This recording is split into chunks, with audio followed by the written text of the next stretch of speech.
Part two, I'm dealing with wind. I'm on a bit of a different angle now, and I've tucked my tablet in a little further, so hopefully you guys can still see okay with the shadowing.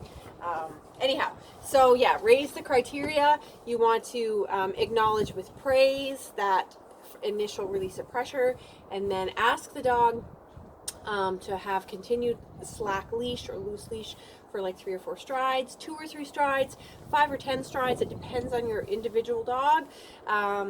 You can still engage with them with praise and chatting to them, but only offer food reward after they've given a few strides of a loose leash. So I'll show you what that looks like with Briggs. We'll move back a bit. Come on, buddy. Let's go. He'll probably be really good, which is again part of the problem with trying to do a demo without with a trained dog. Let's go, bud. Let's go. So he's probably going to stick right with me. Good boy. Okay, I'm going to just grab a toy to try to encourage him to pull a bit.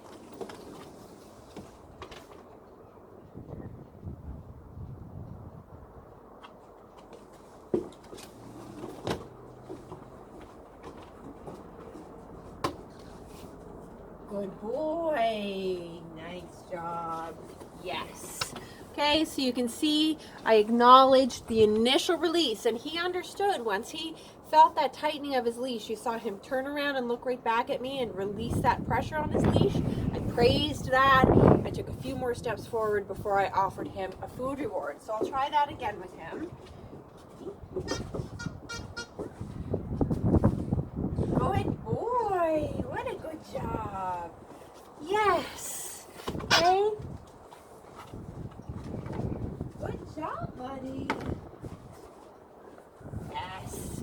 Right, so as long as your dog stays with you a bit and maintains a bit of slack leash, you can continue to offer some food rewards at kind of variable intervals. Don't be too predictable, or they'll look for that food reinforcement every 3 or 5 seconds or 5 or 10 seconds.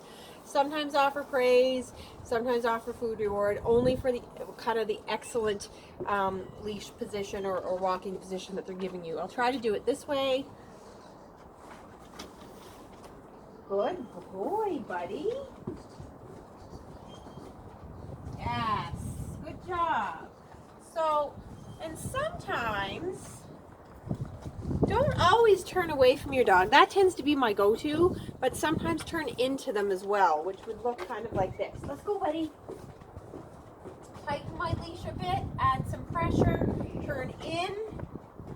Yes, good boy. And I usually reward right after that. I know you can't see my dog down here. I'm on a different angle. But yeah, that's how you want to work on your leash walking skills. And I know it's tough. Teaching them to walk on a leash is probably the hardest thing that you have to do, because the environment is ever evolving and ever changing. So, but that's what you want to be practicing in bits and pieces on your walk.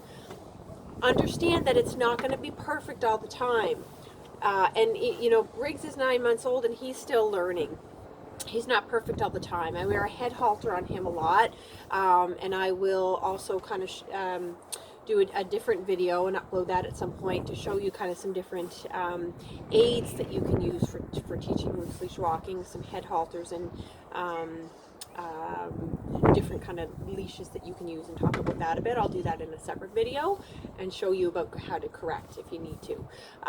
But even if you're going to end up using correction, the very first step to getting a dog to walk nicely on leash is what I just showed you, teaching them to follow that pressure. It changes everything.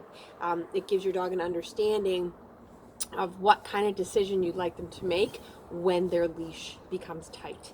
All right, so they have 2 choices. They can follow their instinct, which is opposition reflex and resisting that pressure, or they can learn, based on how we've taught them, to follow the feel, follow the pressure of their leash, earn reward. Once they understand where the reward or what they have to do to get that reward, we up our criteria. We ask them to hold that position for a few strides, 2 or 3, 3 or 5. Again, it depends on your dog, and reward with food for correct position. Right kind of at your side. So I hope that helps and provides a bit more insight. Again, the demo, my video video making skills are clearly not the best. But I think this maybe was a little bit better than what I could offer and show in my kitchen. So hopefully you got to see that with rigs. Class dogs are much better for demoing, but I'm working with what I've got. So hope that helps, guys. I welcome any questions that you might have, or problems, or things that aren't working. And yeah, let me help you somehow. Send videos, questions, things like that. Thanks, guys.